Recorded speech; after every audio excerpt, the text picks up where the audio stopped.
પહેલા ભાવનગરના વલભીપુરમાં કેન્દ્રીય પ્રધાન મનસુખ માંડવિયા પર જૂતું ફેંકવાની ઘટના બની હતી, જેના વિરોધમાં આજે વલભીપુરની વિવિધ સંસ્થાઓ તથા ભાજપ કાર્યકરોએ એક રેલી યોજીને મામલતદારને આવેદનપત્ર પાઠવ્યું।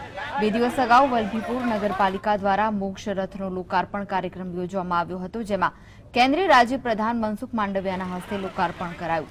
જો કે આ દરમિયાન ભાવનગરના તરસેમિયા ગામના ભાવેશ સોનાણી નામના પાસ કાર્યકરે સૂત્રોચ્ચાર કરીને મનસુખ માંડવિયા પર જૂતાનો ઘા કર્યો હતો, જેથી તરત જ પોલીસે તેની અટકાયત કરી।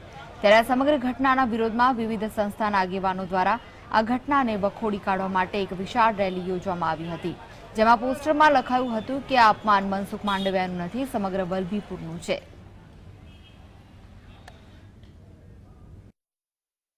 કોઈ પણ કોમ વચ્ચે ભેદભાવ વિના જે આ વલભીપુરનો વિકાસ થઈ રહ્યો હોય ત્યારે આવી જે ઘટના બની એ સખત શબ્દોમાં વખોડી કાઢું છું અને આવી ફરી ઘટના ન બને એ માટે જે આ મૌન રેલી કાઢી અને એક ઉદ્દેશ એવો છે કે ફરી આવી ઘટના ન બને એવી મારી ખાસ વિનંતી છે। પગમાંથી જૂતું કાઢીને ફેંકવાનો હીન પ્રયાસ કરેલ અને અમારી વલભીપુર શહેરની જનતાની લાગણી એણે દુભાવેલ। અમારા વલભીપુર શાંતિપ્રિય શહેર છે, અમારી અસ્મિતાને એણે ઠેસ પહોંચાડી છે। અમે કોઈ પણ પ્રકાર આવા કૃત્યને સહન કરી શકીએ નહીં, કારણ કે અંદર જ્ઞાતિ વચ્ચે જે વેરભાવ ઊભા કરવાનું કૃત્ય આણે જે કર્યું છે એને અમે સખત શબ્દોમાં વખોડી